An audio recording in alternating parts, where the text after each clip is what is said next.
Thank you very much. सबसे पहले तो मैं धन्यवाद देना चाहूँगी गोवा गवर्नमेंट को, specially chief minister of Goa और राहुल कराड़ जी को कि आपने हमें यहाँ पे बुलाया, हमें इनवाइट किया। It's not every day that you get a letter from chief minister of a state. और मुझे बहुत हैरानी हुई कि सभी स्पीकर्स को चीफ मिनिस्टर ने खुद चिट्ठी लिखी कि आप आइए और इस कॉन्फ्रेंस में पार्टिसिपेट करिए। So that shows his commitment, dedication, involvement, belongingness, the sense of belongingness he has. So thanks to the Chief Minister of Goa for his personal indulgence, and thanks to Rahul Karad ji। Rahul Karad जी को दो तीन चीज़ों के लिए धन्यवाद देना चाहूँगी। पहला तो ये कि आज का दिन बहुत इम्पॉर्टेंट है, 11 नवंबर है आज। 11 नवंबर इज़ नेशनल एजुकेशन डे, और उसी दिन इन्होंने न्यू इंडिया और न्यू एजुकेशन रखा, न्यू वर्ल्ड न्यू एजुकेशन। आज मौलाना अब्दुल कलाम आज़ाद, जो कि पहले एजुकेशन मिनिस्टर थे इंडिया के, उनका जन्म हुआ था, और आज के दिन को हम नेशनल एजुकेशन डे के रूप में मनाते हैं। और इतने थॉटफुली उन्होंने नेशनल एजुकेशन डे वाले दिन new world new education theme रखा। Thank you very much. Second, कल से हम देख रहे हैं यहाँ पे कि बहुत सारे बच्चे भी आ रहे हैं, बोल रहे हैं, and I was talking to him about the school he has open, school of government, MIT school of government, जहाँ से पॉलिटिशियंस तैयार हो रहे हैं, अच्छे पॉलिटिशियंस तैयार हो रहे हैं। एंड आज भी कोई कह रहा था कि पॉलिटिशियंस एंड पुलिस की इमेज बहुत ख़राब है। तो आने वाले समय में just because of this one person, the image of the politicians will be good, because now we'll be having good politicians in our country who will be trained by schools like MIT, SOG. And third, अभी professor Vishwanath Karad जी ने बोला कि इसमें लिखा हुआ है कि हिंदी में बोलो या मराठी में बोलो। मुझे ये बात बहुत अच्छी लगी। बहुत अच्छी इसलिए लगी कि आजकल क्या हो रहा है कि हम सब लोग इंग्लिश में बात करते हैं, जबकि इंग्लिश एक फॉरेन लैंग्वेज है। तो मेरे को प्रीतम जी की दो पंक्तियाँ याद आती हैं, सब बच्चों के लिए एप्लीकेबल है, इसलिए ध्यान से सुनिएगा। आजकल बच्चे आज़ादी की बहुत बात करते हैं। हमारे दिल्ली में कई यूनिवर्सिटीज़ हैं, सब बच्चे कहते हैं आज़ादी चाहिए, आज़ादी चाहिए। तो उसके ऊपर यह है कि तुम स्वतंत्र कहते हो खुद को, बोलो किस परिभाषा में। तुम स्वतंत्र कहते हो खुद को, बोलो किस परिभाषा में। हस्ताक्षर भी करते हो एक विदेशी भाषा में। तो हम सभी लोग एक विदेशी भाषा में हस्ताक्षर करते हैं। तो मुझे बहुत अच्छा लगा जब इन्होंने कहा कि अपनी मातृभाषा में, अपनी राष्ट्रभाषा में हमें बोलना चाहिए। तो इसीलिए मैं भी हिंदी में ही बात कर रही हूँ, मराठी मुझे आती नहीं है, तो इसलिए हिंदी में बात कर रही हूँ। Thank you Rahul ji, thank you for all these things, thank you very much. अब हम बात करें न्यू वर्ल्ड न्यू एजुकेशन की। अभी जब प्रोफेसर विश्वनाथ कराड़ जी बोल रहे थे, फिज़िक्स के वो प्रोफेसर हैं पार्टिकल फिज़िक्स के, और फिज़िक्स के एक बहुत बड़े साइंटिस्ट थे आइंस्टाइन की उन्होंने भी बात की थी। तो मुझे एक वाक़या याद आता है, करीब 100 साल पहले, 100 से भी ज़्यादा, 110 साल पहले, 1905 में क्या हुआ, मतलब ऐसा अगर आज के ज़माने में हो जाए तो बच्चे शायद खुश हो जाएंगे। 1905 में क्या हुआ कि आइंस्टाइन ने अपने स्टूडेंट्स को एक क्वेश्चन पेपर दिया, और जैसे ही उनके टीचिंग असिस्टेंट ने वो क्वेश्चन पेपर देखा, वो दौड़ के आइंस्टाइन के पास आया और बोला, sir there is a mistake, there is a terrible mistake. तो आइंस्टाइन ने कहा क्या हुआ? तो उन्होंने कहा सर ये वही क्वेश्चन पेपर है जो आपने पिछले साल भी इन्हीं सेट ऑफ स्टूडेंट्स को सेम क्वेश्चन पेपर दिया था, इस साल फिर से सेम क्वेश्चन पेपर, तो कोई बहुत बड़ी गलती हो गई है लगता है। आइंस्टाइन ने स्माइल किया, ही सेज कोई गलती नहीं है, क्वेश्चन सेम है, आंसर्स डिफरेंट है। क्यों? क्योंकि 1904 में आइंस्टाइन ने 4 पेपर्स पब्लिश किए थे थ्योरी ऑफ रिलेटिविटी पे, वो E=mc² पे, ब्राउनियन मोशन पे, and that change the very paradigm of physics education. तो questions were the same, answers were different. तो ही वांटेड टू सी कि मेरे बच्चों ने वो क्वेश्चन पेपर देखे हैं कि नहीं, पढ़े हैं कि नहीं, समझे हैं कि नहीं, आत्मसात किए हैं कि नहीं।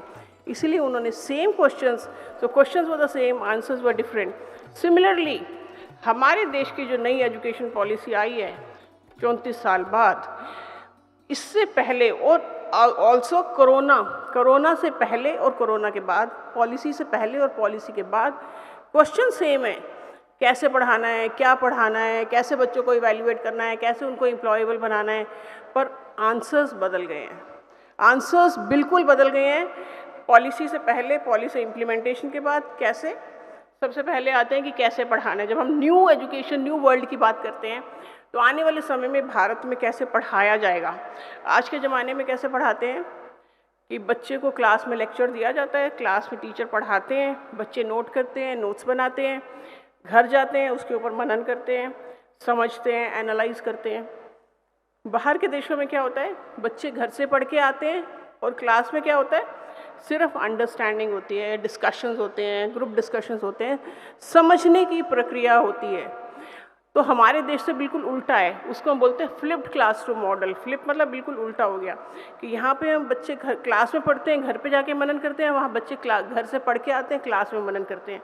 और बच्चे घर से कैसे पढ़ के आते हैं कि जो भी टीचर ने क्लास में पढ़ाना है उसकी वीडियोज़, ऑडियोज़, लेक्चर नोट्स सब बच्चे को एडवांस में दिया जाता है और बच्चे उसको पढ़ के आते हैं और क्लास में डिस्कशंस होती है, तो बच्चे की अंडरस्टैंडिंग बेटर होती है। जो हम बार बार बोलते हैं ना, पॉलिसी में भी कहा गया कि रोट लर्निंग से दूर जाके हमें समझने पे, एनालाइज करने पे, application oriented problem solving techniques, analysis बच्चे का समझना चाहिए, मतलब कैसे उसको समझ में आए कॉन्सेप्ट। अभी बहुत बार ऐसा होता है कि हम इंटरव्यूज़ में बैठते हैं, बच्चों से क्वेश्चंस पूछते हैं, किसी चीज़ का डेफिनेशन पूछो फटाफट बताते हैं, उसका एप्लीकेशन पूछो तो एकदम से गोल।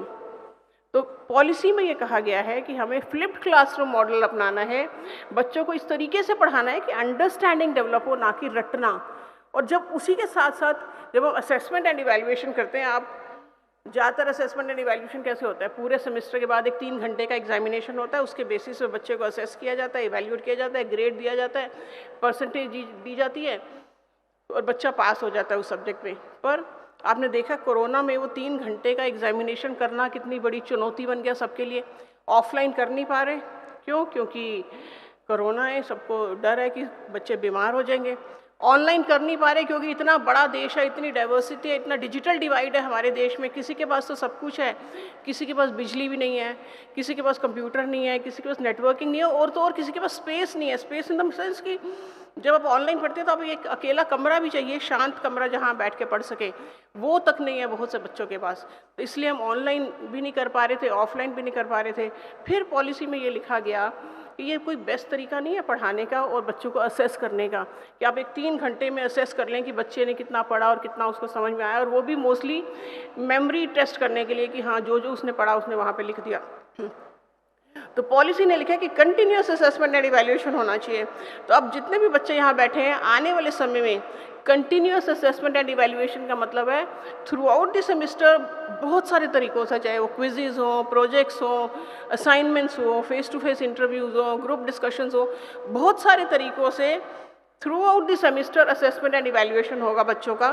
तो नया दुनिया या नए भारत की जो एजुकेशन की जो स्थिति है या एजुकेशन के जो सिस्टम है वो इस तरह से बदलेगा कि पढ़ाया भी अलग तरीके से जाएगा, उनको असेस भी अलग तरीके से किया जाएगा।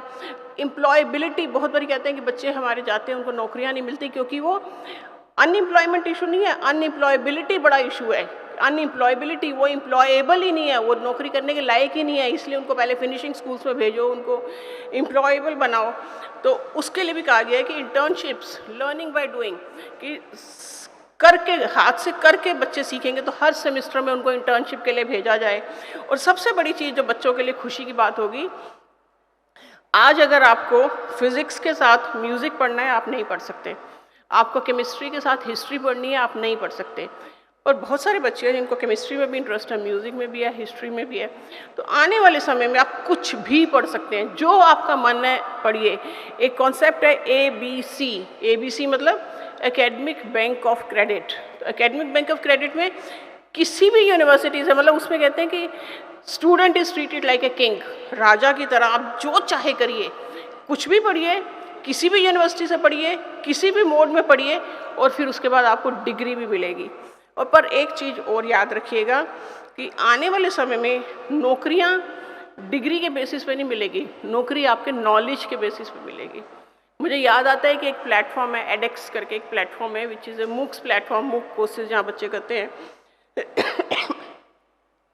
उसके जो CEO हैं अनंत अग्रवाल जी, इंडियन है। तो एक बार एक कॉन्फ्रेंस में आए बेंगलोर में, उन्होंने मुझे बताया कि मैं एयरपोर्ट पे खड़ा और एक बच्चा दौड़ दौड़ के आया और मेरे पैर छुए। मैंने उससे पूछा, बेटे तुम मेरे पैर क्यों छू रहे हो? कहते सर मुझे आपकी वजह से नौकरी मिल गई। तो उसने कहा मैं तो तुम्हें जानता भी नहीं, मेरी वजह से कैसे नौकरी मिल सकती है? इसे सर मैंने बहुत ऑर्डिनरी कॉलेज से इंजीनियरिंग किया था और एक इंटरव्यू में गया और मेरे साथ IITs NITs के बच्चे भी बैठे थे। मेरा ऑर्डिनरी कॉलेज था पर मैंने 10 कोर्स किए थे, एडेक्स से ये वाले 10 कोर्स किए थे और जब मेरा इवैल्यूएशन हुआ, मेरा इंटरव्यू हुआ, तो आई वॉज सेलेक्टेड और वो लोग नहीं सेलेक्ट हुए। तो इसलिए आज जो भी बच्चे यहाँ बैठे हैं, आप कहीं पे भी पढ़ रहे हो, इससे कोई फ़र्क नहीं पड़ता कि आप किस ऑर्गेनाइजेशन में पढ़ रहे हो, किस टीचर से पढ़ रहे हो। इस समय इतनी अपॉर्चुनिटीज़ हैं, मतलब sky is the limit, limitless opportunities हैं। अगर आप अपना नॉलेज बढ़ाना चाहते हैं, ज्ञान बढ़ाना चाहते हैं, तो ये न्यू इंडिया और न्यू एजुकेशन का पॉलिसी का जो इस तरह का कॉन्सेप्ट है कि आपके पास इतने मूक्स कोर्सेज है, इतना ओपन एजुकेशन रिसोर्स है कि आप अपना नॉलेज बढ़ाते रहिए। डिग्री कहीं से भी हो, डिग्री कोई भी हो, नौकरी वाला आपकी नॉलेज देखेगा और उसके बेसिस पे आपको नौकरी मिलेगी। तो मुझे लगता है कि इस तरह का जो न्यू एजुकेशन सिस्टम हमारा आएगा, बिल्कुल ही डिफरेंट होगा, स्टूडेंट फ्रेंडली होगा, स्टूडेंट सेंट्रिक पॉलिसी है हमारी। और इसके बेसिस पे जब हम आगे बढ़ेंगे तो मुझे ऐसा लगता है कि भारत को विश्व गुरु बनाने से कोई नहीं रोक पाएगा। नालंदा एक समय पर यूनिवर्सिटी थी जहाँ 10,000 फॉरेन स्टूडेंट्स थे। आज इतने बड़े देश में, और उस समय का आप देखिए पैसे की वैल्यू और आज के पैसे की वैल्यू, इतने बड़े देश में 46,000 स्टूडेंट्स हैं, फॉरेन स्टूडेंट्स। तो हम ये चाहते हैं कि Bharat as a affordable quality education destination पूरी दुनिया के लिए बन के उभरे। और इस पॉलिसी में ये समर्थ है कि हम भारत को विश्व गुरु बनाएं और एक affordable quality education for the world बनाएं। एक बार फिर से धन्यवाद करती हूँ, बच्चों को ऑल दी बेस्ट कहती हूँ कि आगे बढ़ो। इस नए सिस्टम में आपके लिए बहुत फ़ायदे हैं, सिर्फ आपको जागरूक होना है, आपको पढ़ना है, आपको मन में तमन्ना रखनी है सीखने की। और जब आप उस तरह की आपके पास पैशन होगा सीखने का, तो आपको कोई रोक नहीं पाएगा। Thank you very much. Thank you Rahul ji. आपको देख के एक मेरे को शेर याद आ रहा है आपके लिए। मैं सोच रही हूँ बोल दूँ कि मतलब जितना मैंने राहुल जी को देखा है, ही सो हम्बल, सो विनम्र। तो मुझे लगा इनके ऊपर ये एप्लीकेबल है कि किसी को भी ना हो सका उसके कद का अंदाज़ा, किसी को भी ना हो सका उसके कद का अंदाज़ा, वो आसमान था और सिर झुका के चलता था। Thank you very much.